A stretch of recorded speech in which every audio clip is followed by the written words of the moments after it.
बिस्मिल्लाहिर्रहमानिर्रहीम रब्बिश्रह ली सदरी व यस्सिर ली अमरी वहलुल उक़दतम मिन लिसानी यफ़क़हू क़ौली। अस्सलाम वालेकुम व्यूअर्स, मैं लैला खान अपने चैनल में आपको खुशामदीद कहती हूँ। आप लोगों के लिए बहुत सारी दुआएं कि अल्लाह ताला आपकी तमाम परेशानियों को दूर फरमाए। अल्लाह ताला आपको रिज़्क़ हलाल है वो खुला रिज़्क़ अता फरमाए, रिज़्क़ हलाल अता फरमाए, आमीन। और अल्लाह ताला से दुआ है कि जो बीमार हैं तो अल्लाह ताला उन्हें शिफा अता फरमाए और शिफा के साथ साथ सेहतमंद जिंदगी भी अता फरमाए, आमीन। जो बे औलाद हैं तो अल्लाह ताला उन्हें नेक सालिया जिंदगी वाली औलाद से नवाज दे, आमीन। व्यूअर्स, आज मैं आप लोगों के लिए जो वजीफा लेकर आई हूँ ये फतह याब होने का, कामयाबी का और रुकावटें दूर करने का, बंदिशें दूर करने का एक इंतहाई कामयाब वजीफा है, मुजर्रिब वजीफा है। और ये जिस वक्त ये कुरानी वजीफा है, कुरानी वज़ाइफ आपके साथ शेयर किए जाते हैं तो ये कुरानी वजीफा है। और जब ये सूरह, जिस सूरह का मैंने आज आपसे जिक्र करना है ना,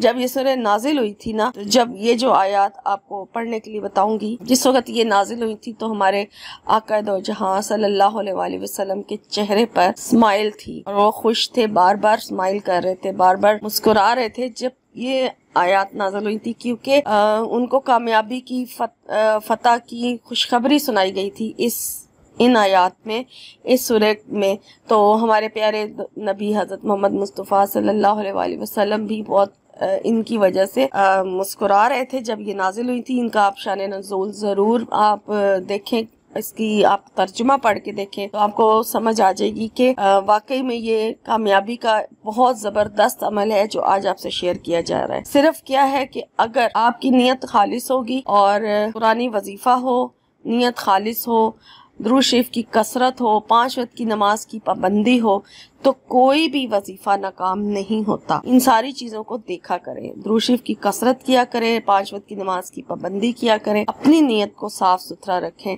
और कुरान के ऊपर यकीन रखकर जो भी आप वजीफा करते हैं, सूरह पढ़ते हैं, उसका वजीफा आपसे शेयर किया जाता है तो उसको जो है उस पर यकीन रख के फिर किया करें, तो इंशाअल्लाह ताला कामयाबी जो है वो आपको लाजमी होगी। और आज का जो वजीफा है वो तो है भी कामयाबी के लिए। अगर कोई काम ऐसा आप कर रहे हैं उसमें आपको रुकावट आ रही है, बंदिश आ रही है और आप मुसलसल कोशिश कर रहे हैं लेकिन कामयाबी नहीं, और आप चाहते हैं कि आपको कामयाबी मिल जाए, तो आपने ये अमल करना है। आप इस अमल को करें, इंशाल्लाह इस अमल की बरकत से आपको उस कामयाब में उस काम में कामयाबी मिलेगी जिस भी मकसद के लिए आप इस अमल को करेंगे।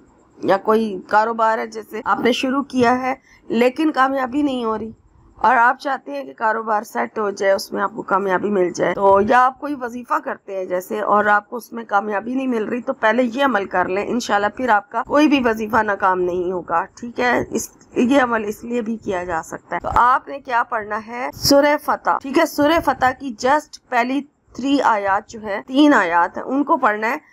और किस तरीके से पढ़ना है वो नोट कीजिए। 9 दिन लगातार इस अमल को करना है। और पहली जो 3 आयात हैं आपने दुरूद शरीफ पढ़ना है, पहले दुरूद शरीफ पढ़ लें, उसके बाद आपने बिस्मिल्लाहिर्रहमानिर्रहीम के साथ ताउज़ और तस्मीह दोनों पढ़ें। और फिर उसके बाद आपने जब इसकी पहली 3 आयात को इस तरह से पढ़ना है कि पहली आयत पढ़ी है उसको 3 मरतबा पढ़ें, 3 बार उसकी तकरार बड़े ही उसके साथ डूब के, गहराई के साथ, पूरी तवज्जो के साथ आपने वो पढ़ना है। 3 बार पहली आयत, फिर 3 बार दूसरी आयत और फिर 3 बार तीसरी आयत। इस तरह तीनों आयत को आपने पढ़ना है। टोटल 9 टाइम हो जाएगा आपका। और फिर उसके बाद आपने अपने मकसद की दुआ करनी है और फिर उसके बाद दुरूद शरीफ पढ़ना है और इसी तरह से आपने इस अमल को 9 दिन दोहरा लेना है। ठीक है, 9 दिन के अंदर अंदर आपको कामयाबियां मिलना, आपको बल्कि कामयाबियां मिलना शुरू हो जाएंगी। एक काम हो या जो भी आप काम शुरू करेंगे ना, उसमें आपको कामयाबियां मिलना शुरू हो जाएंगी इस वजीफे की बरकत से।